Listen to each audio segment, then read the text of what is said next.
आखिरकार आंगनवाड़ियों में नहीं मिले अंडे को जगह, पोषण के लिए बच्चे पिएंगे दूध, शिवराज कैबिनेट में फैसला।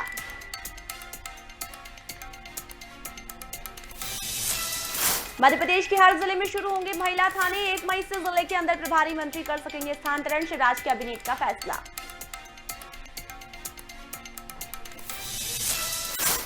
कोरोना के बढ़ते मामलों पर सीएम शिवराज सख्त, कहा आज लूंगा अहम फैसला, लोगों से मास्क पहनने की अपील।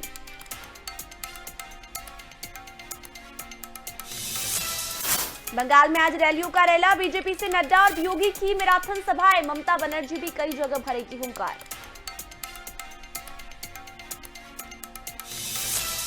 और भारत बनाम इंग्लैंड तीसरा T20 आज, मैच पर छाया कोरोना का साया, बिना किसी दर्शक के होगा आज का मैच।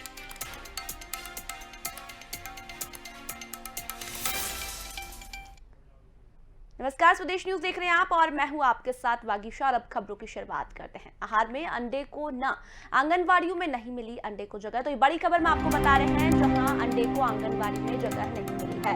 पोषण के लिए बच्चे पिएंगे दूध, शिवराज कैबिनेट में फैसला लिया गया है। तो बता दें, ये बड़ी खबर मैं आपको बता रहे हैं, जहां आंगनवाड़ियों में अंडे को जगह नहीं मिली है, पोषण के लिए बच्चे दूध पिएंगे और ये फैसला शिवराज कैबिनेट में लिया गया है। सप्ताह में 3 दिन दूध दिया जाएगा बच्चों को, 3 से 6 साल तक के बच्चों को दिया जाएगा दूध। शिवराज कैबिनेट की बैठक में कई अहम प्रस्तावों पर मंजूरी मिली है। मुख्यमंत्री शिवराज सिंह चौहान की अध्यक्षता में संपन्न हुई बैठक में आंगनबाड़ी केंद्रों में बच्चों को सप्ताह में 3 दिन दूध दिया जाएगा। तो ये बड़ी खबर मैं आपको शिवराज कैबिनेट से जुड़ी बता रहे हैं, जहां शिवराज कैबिनेट में एक बड़ा फैसला लिया गया है। बच्चों को हफ्ते में 3 दिन दूध दिया जाएगा। आहार में अंडे को जगह नहीं मिली है, आंगनवाड़ियों में अंडे को जगह नहीं मिली है, आंगनवाड़ी में अब अंडे की जगह दूध बच्चों को दिया जाएगा। हफ्ते में 3 दिन बच्चों को अब दूध मिलेगा। ये फैसला शिवराज कैबिनेट में लिया गया है। अति कुपोषित बच्चों को दूध वितरण के 22.61 करोड़ रुपए दुग्ध महासंघ को देने पर भी कैबिनेट में चर्चा हुई है। तो ये बड़ी खबर मैं आपको कैबिनेट से जुड़ी बता रहे हैं, जहां शिवराज कैबिनेट का ये बड़ा फैसला, बच्चों के लिए हफ्ते में 3 दिन बच्चों को दूध मिलेगा और आंगनबाड़ियों में अंडे को जगह नहीं मिली है। कुपोषित बच्चों को दूध मिलेगा, इसके लिए 22.61 करोड़ रुपए दूध संघ को दिए गए हैं। तो बता दें, ये बड़ी खबर शिवराज कैबिनेट से जुड़ी जो भोपाल से हमको मिल रही है। आंगनबाड़ियों में अंडे को जगह नहीं मिली।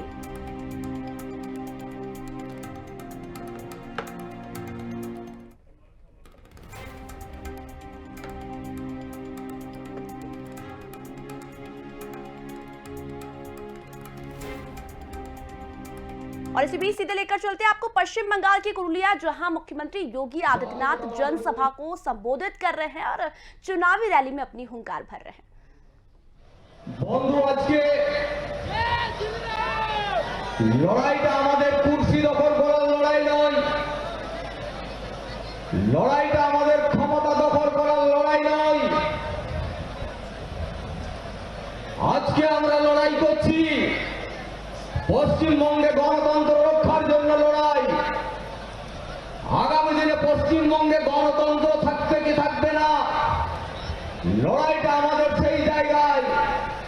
তাই আমাদেরকে পশ্চিমবঙ্গে গণতন্ত্র প্রতিষ্ঠা করতে হবে। আমরা জানি যে আগামী 5 বছর আবার যদি শাসক দল যারা আছেন ওনারা আসেন, আমরা আগামী দিনে পশ্চিমবঙ্গে থাকতে পারবো কি পারবো না, আমাদের সেই লড়াই। আজকে আমরা আপনাদেরকে নির্ণয় করতে হবে যে আমরা কি করব কি না করব, পশ্চিমবঙ্গে থাকবো কি আমরা পশ্চিম বাংলাদেশে রূপান্তরিত হব।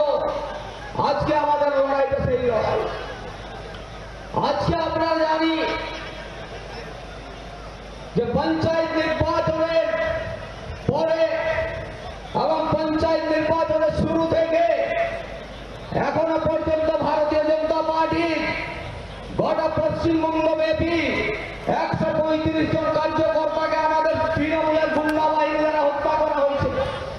আজকে আমাদের সেই বদলা নেওয়ার লড়াই।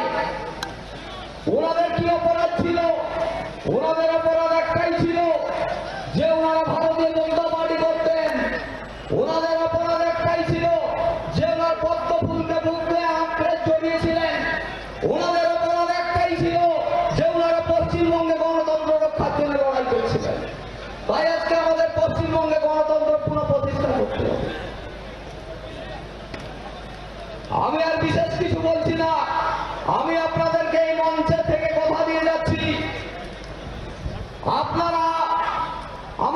বিধানসভায় পাঠান।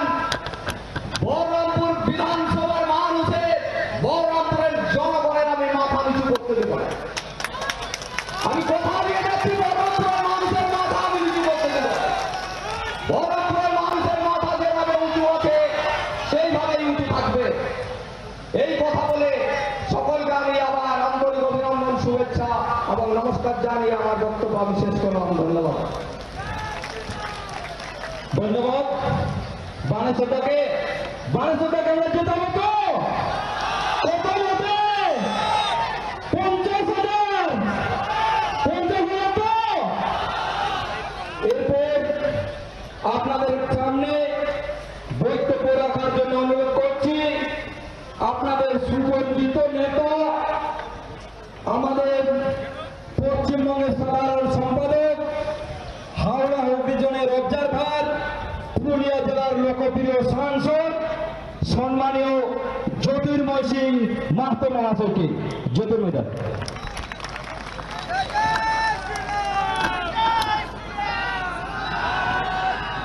भारत माता के आवाजটা আরেকটু জোরদার হওয়া উচিত। পুরো হাত তুলে, দু হাত তুলে বলুন, भारत माता के जय श्री राम, जय जय श्री राम। আজকে এই বলরামপুরের সরাই ময়দানে ভারতবর্ষের হিন্দু হৃদয় সম্রাট, উত্তর প্রদেশের লোকপ্রিয় মুখ্যমন্ত্রী যোগী আদিত্যনাথ মহারাজ উপস্থিত আছেন। আমি আপনাদের কাছে অনুরোধ রাখব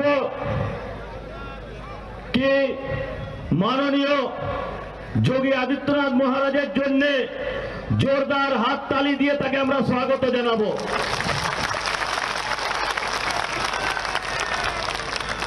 যোগী জি জিন্দাবাদ, যোগী জি জিন্দাবাদ, মোদি জি জিন্দাবাদ, মোদি জি জিন্দাবাদ, ভারত মাতা কি।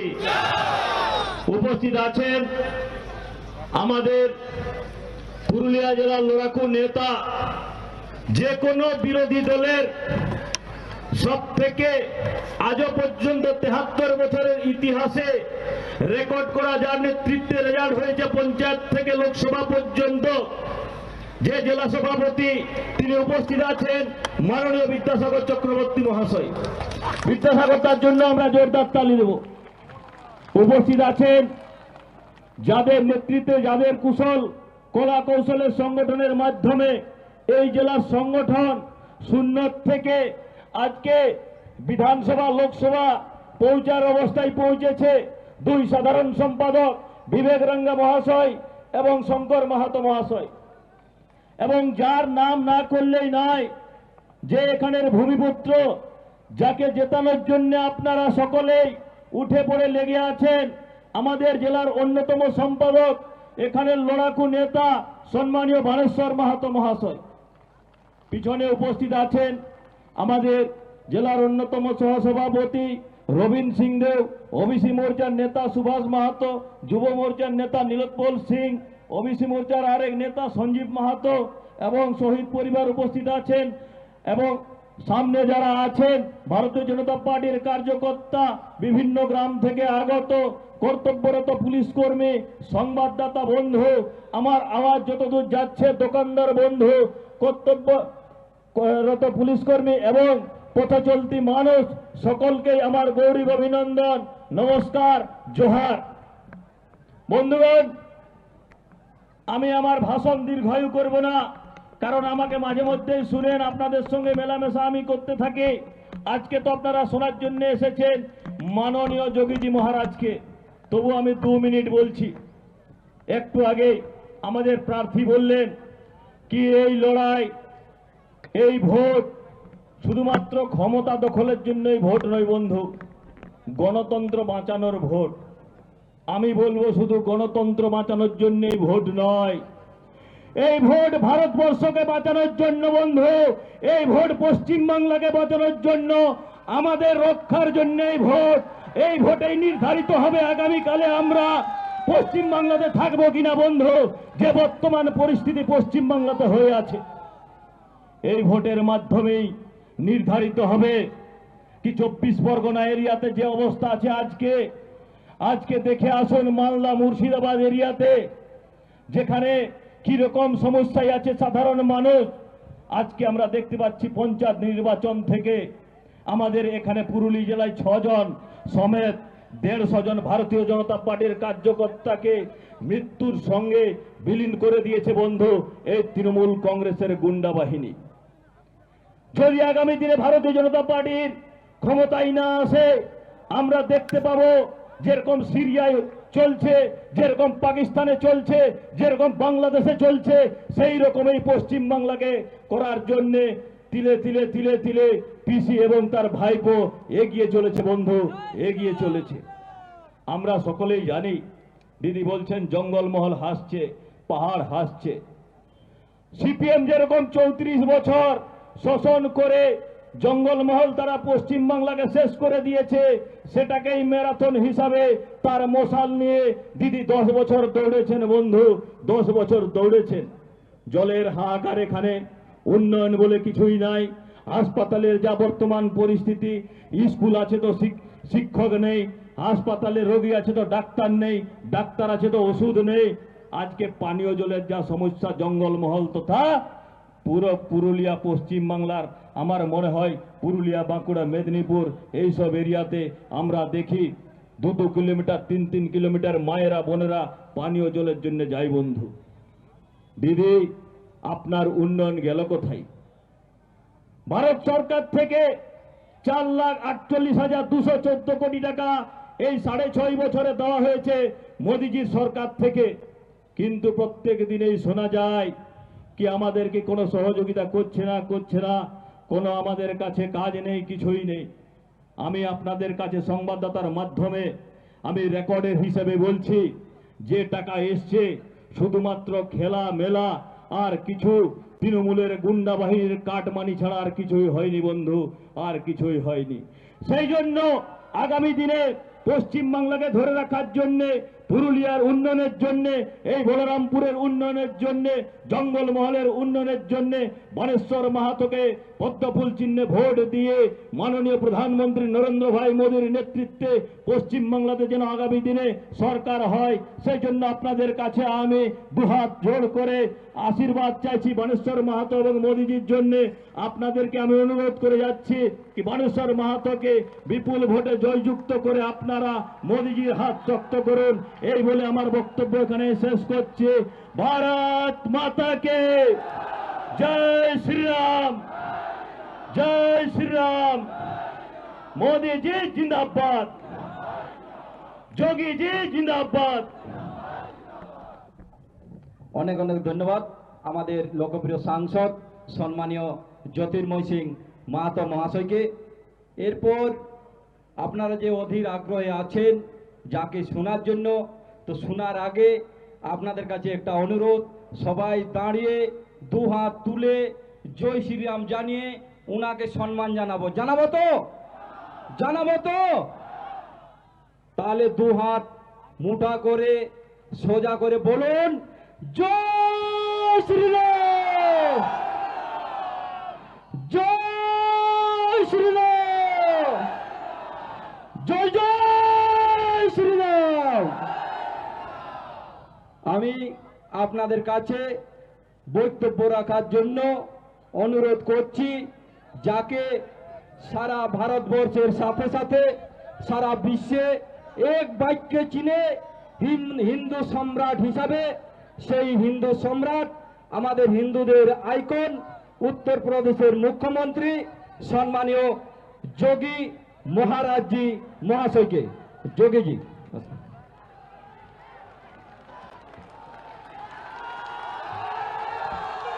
যোগী যোগী যোগী যোগী।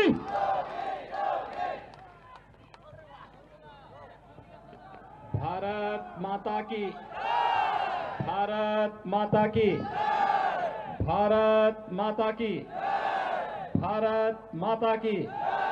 वंदे वंदे वंदे। जय श्री राम, जय जय श्री राम। पश्चिमी बंगाल के इस विधानसभा चुनाव में आज मेरे साथ मंच पर उपस्थित पुरुलिया से लोकप्रिय सांसद माननीय श्री ज्योतिर्मय सिंह महतो जी, भारतीय जनता पार्टी के जिला के अध्यक्ष श्रीमान विद्यासागर चक्रवर्ती जी, जिला महामंत्री श्री विवेक रांगा जी, शंकर महतो जी, जिला उपाध्यक्ष रोबिन सिंह देव जी, विनोद तिवारी जी, विनोद सिंह जी, संजीव महतो जी, महिला मोर्चा की जिलाध्यक्ष कावेरी चटर्जी और भारतीय जनता पार्टी के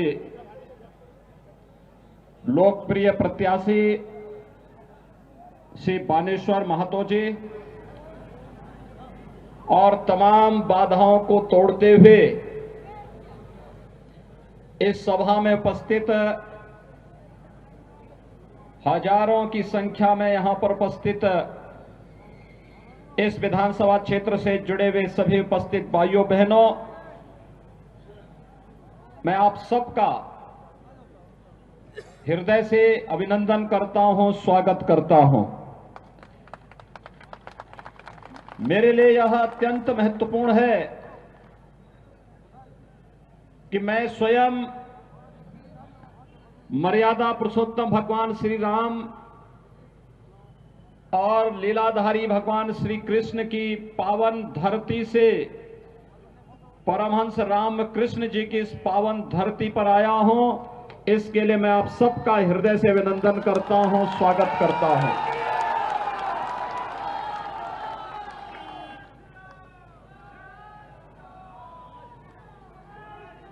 बंगाल की धरती सदैव से भारत के अंदर परिवर्तन की धरती रही है। देश को एक नई दिशा देने वाली धरती रही है। भारत के सांस्कृतिक राष्ट्रवाद की धरती रही है। इसी धरती ने रामकृष्ण परमहंस को देश को दिया, दुनिया को दिया।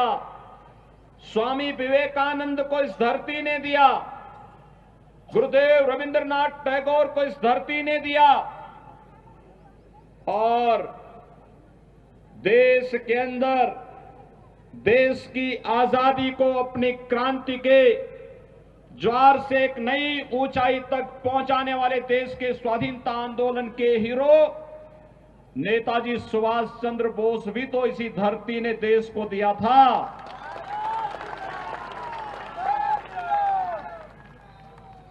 भारतीय जनसंघ के संस्थापक अध्यक्ष डॉक्टर श्यामा प्रसाद मुखर्जी भी बंगाल की ही धरती में पैदा हुए थे। भाइयों बहनों, महान वैज्ञानिक जगदीश चंद्र बसु की धरती भी बंगाल ही है। और भारत के अंदर अनेक आध्यात्मिक और सांस्कृतिक आंदोलन की गवाह बनी ये बंगाल की धरती। ये वही धरती है जिसने भारत को राष्ट्रगान जन गण मन भी दिया और जिस धरती ने वंदे मातरम का अमर गीत भी भारत को दे करके एक राष्ट्र गीत भी भारत की धरती को समर्पित किया। और इसलिए मैं बंगाल की धरती को कोटि कोटि नमन करता हूं। भाइयों बहनों, मैं आपके उत्साह का अभिनंदन करता हूं और मैं आपकी पीड़ा को भी जानता हूं, लेकिन ये पीड़ा ज्यादा दिन तक अब नहीं रहने वाली है। इसी का समाधान करने के लिए भारतीय जनता पार्टी आपके पास आई है और आपसे कहने के लिए आई है। मैं जब मंच पर आया तो मुझे 3 शहीद परिवार, भारतीय जनता पार्टी के जो कार्यकर्ता, जिन्हें टीएमसी के परिवारों ने जिनकी हत्या कर दी थी, निर्मम हत्या कर दी थी, वे 3 परिवार इस मंच पर मेरे साथ यहां पर आए थे। उन्होंने मुझसे अपना परिचय दिया। मुझे देख करके यहां की टीएमसी की सरकार की गुंडागिर्दी और उनके अमानवीय कृत्यों पर देख करके क्षोभ हो रहा था, और तब मुझे लग रहा था कि अब इनके बहुत लंबे समय तक इनकी गुंडागिर्दी और इनकी अराजकता अब नहीं चल पाएगी। मात्र 45 दिन बाकी हैं। 2 मई के बाद टीएमसी की सरकार की विदाई सुनिश्चित है।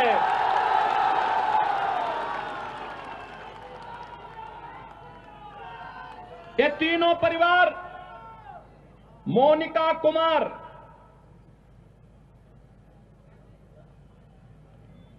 हरिराम महतो और कमीली टुडू, ये तीनों भारतीय जनता पार्टी के उन कार्यकर्ताओं के परिवार से हैं जो लोग शहीद हुए हैं। यहां की अराजकता के खिलाफ लड़ते लड़ते जिन्होंने शहादत पाई है, भारतीय जनता पार्टी के उन कार्यकर्ताओं के परिवारों से हैं। आप देख रहे होंगे मोनिका कुमार क्या उम्र है, इस उम्र में उसे विधवा बना दिया गया। ये टीएमसी के गुंडे एक कानून को नहीं मानते। और याद करना, 2 मई के बाद जब भारतीय जनता पार्टी की सरकार आएगी, फिर इन गुंडों को चुन चुन करके सजा दिलवाई जाएगी।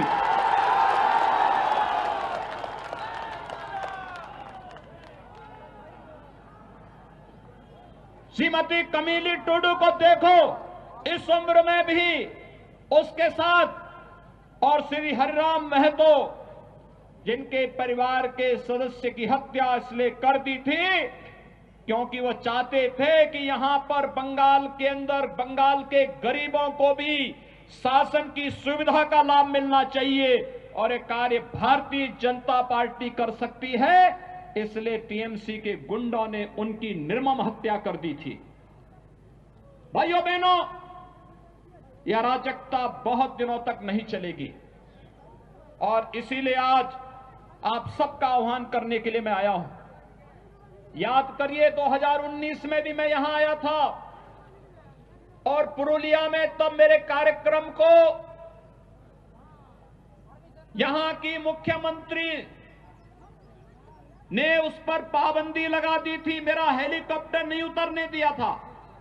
और तब मैंने झारखंड में हेलीकॉप्टर उतार करके 35 किलोमीटर सड़क मार्ग से मैं यहां आया था, और तब भी मैंने आपके उत्साह को देखा था, और उस उत्साह के लिए आपका अभिनंदन करने के लिए आज मैं यहां पर आया हूं। जब बंगाल में चुनाव प्रचार का शुभारंभ करना था तो मैंने कहा पुरुलिया से ही करूंगा।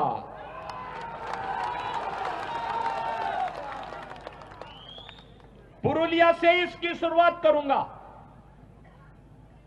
लेकिन मैं आज भी जब आया, मैं देख रहा था अभी भी सत्ता का दुरुपयोग रुक नहीं रहा है। मैं देख रहा था जगह जगह से, हेलीकॉप्टर से मैं देख रहा था जगह जगह भारतीय जनता पार्टी के कार्यकर्ताओं को और जनता जनार्दन को इस सभा में आने से रोका जा रहा था। लेकिन जब मुझे कार्यकर्ताओं ने कहा कि यहां तो अभी सभा में भीड़ ही नहीं हो पाएगी, मैंने कहा चिंता मत करिए, मेरे पहुंचते ही भारतीय जनता पार्टी का बहादुर कार्यकर्ता सारे बंधनों को तोड़ करके सभा स्थल पर पहुंचेगा। और आज एक बार फिर से आपने साबित कर दिया है, हर प्रकार के अन्याय और अत्याचार के खिलाफ आप लोग लड़ते हुए अपनी मंजिल को प्राप्त करेंगे, इसमें कोई संदेह नहीं होना चाहिए। और आज ये सभा उस रूप में यहां पर प्रारंभ हो रही है। भाइयों बहनों, मुझे आश्चर्य होता है, ममता दीदी जय श्री राम के नारे से बहुत चिढ़ती है, और जब मैं यहां पे आया तो मेरा अभिवादन जय श्री राम कहकर के सभी लोगों ने किया।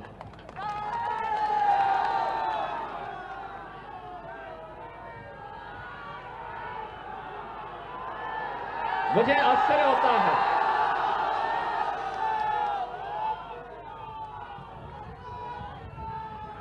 वैसे एक परिवर्तन तो हुआ है। 2014 के पहले इस देश के अंदर एक ऐसी पीढ़ी, एक ऐसी नस्ल पैदा हो गई थी बड़ी संख्या में, जो मंदिरों में जाने को ये मानते थे कि उनके सेकुलरिज्म इससे खतरे में पड़ जाएगा। लेकिन आज मैं देख रहा हूं, ममता दीदी भी अब मंदिर में जाकर के चंडी पाठ कर रही है। ये परिवर्तन है ना, ये है नया भारत। हर व्यक्ति को भगवान की शरण में जाना ही पड़ेगा।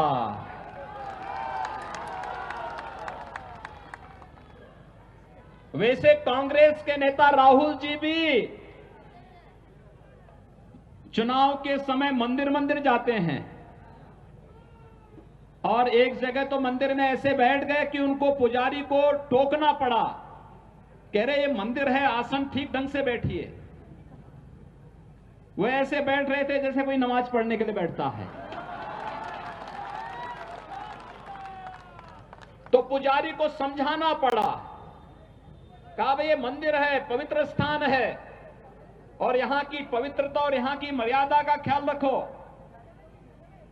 लेकिन कम से कम सबका साथ सबके विकास के मोदी जी के मंत्र ने गरीबों को मकान भी दिया, विद्युत कनेक्शन भी दिया, स्वास्थ्य की सुविधा भी दी, किसानों को किसान सम्मान निधि भी देश के अंदर दिया, और सभी लोगों को आपकी आस्था का सम्मान करने के लिए भी मजबूर कर दिया है कि आज कोई चंडी का पाठ कर रहा है, कोई मंदिरों में जाकर के दर्शन करने के लिए मजबूर हो रहा है। ये सबसे बड़ी वैचारिक विजय हम सबकी है। जब वैचारिक विजय के मंच पर हम लोग जीत चुके हैं, तो जनता जनार्दन का आशीर्वाद स्वतः ही भारतीय जनता पार्टी को प्राप्त होना है, और वही आशीर्वाद मांगने के लिए भारतीय जनता पार्टी के कार्यकर्ताओं के लिए यही आशीर्वाद प्राप्त करने के लिए आज मैं आपके बीच में यहां पर उपस्थित हुआ हूं। भाइयों बहनों, बंगाल आजादी के समय यह मान्यता थी कि बंगाल विकास की धुरी बनेगा, लेकिन दुर्भाग्य से कांग्रेस ने, फिर कम्युनिस्टों ने, और फिर पिछले 15 वर्षों में टीएमसी ने बंगाल को खोखला बना दिया।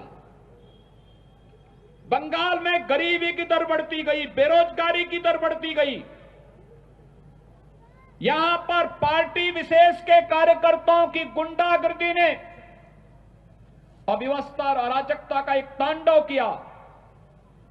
आज आप देख रहे होंगे उत्तर प्रदेश में हम लोगों ने 4 वर्ष से भारतीय जनता पार्टी की सरकार उत्तर प्रदेश में है, 40 लाख गरीबों को प्रधानमंत्री आवास मिला है, 1 करोड़ 38 लाख परिवारों को विद्युत के निःशुल्क कनेक्शन मिले हैं, 1 करोड़ 56 लाख परिवारों को रसोई गैस के निःशुल्क कनेक्शन उपलब्ध हुए हैं, और यही नहीं, 6 करोड़ की आबादी को आयुष्मान भारत का 5 लाख रुपए का सालाना स्वास्थ्य बीमा का कवर मिला है, और 2 करोड़ 42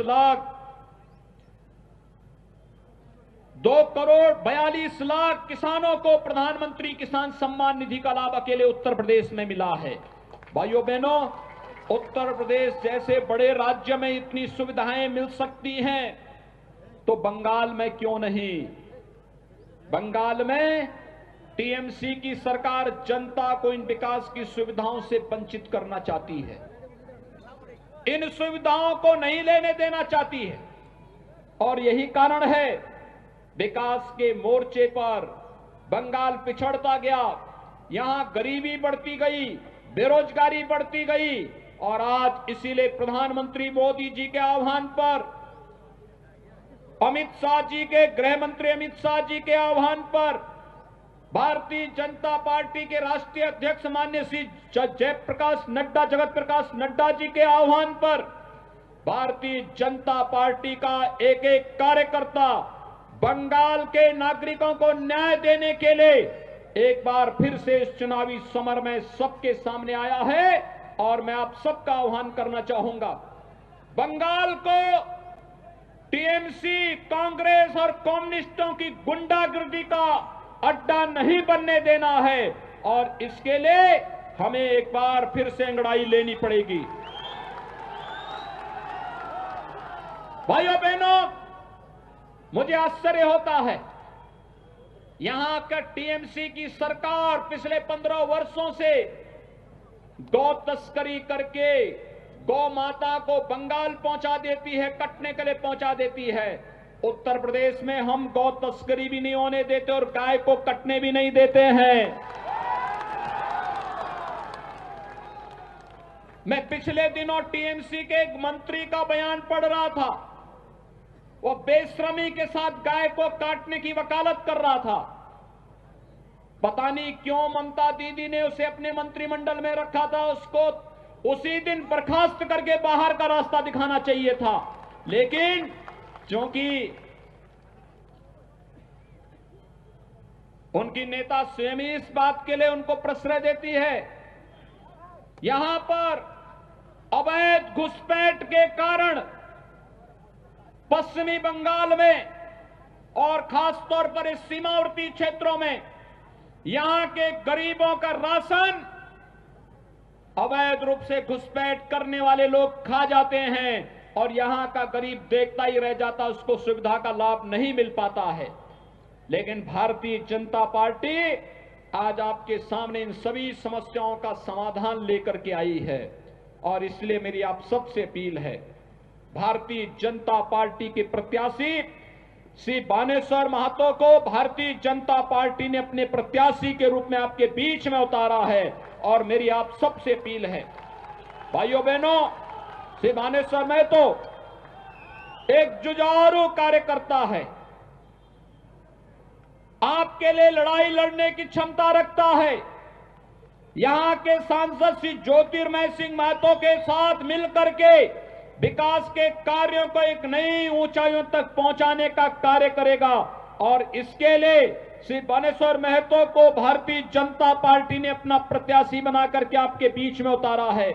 बानेश्वर महतो के समर्थन में आप सभी सहयोग करेंगे, हाथ खड़ा करके मेरे सामने जोर से बोलेंगे, दोनों हाथ ला करके बोलेंगे, जय जय श्री राम, जय जय श्री राम।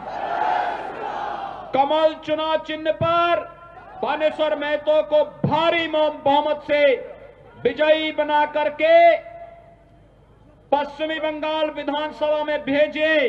और यहां पर बानेश्वर महतो और यहां पर सांसद श्री ज्योतिर्मय सिंह महतो मिलकर के यहां पर विकास, लोक कल्याणकारी योजनाओं को तो आपके पास लेकर के आएंगे ही, साथ साथ भारतीय जनता पार्टी के उन कार्यकर्ता परिवारों को भी न्याय दिलाने का काम करेंगे जो कार्यकर्ता हमारा शहीद हुआ है बंगाल के लिए और बंगाल के नागरिकों को न्याय देने के लिए शहीद हुए हैं, उन परिवारों को भी न्याय दिलाने का कार्य करेंगे।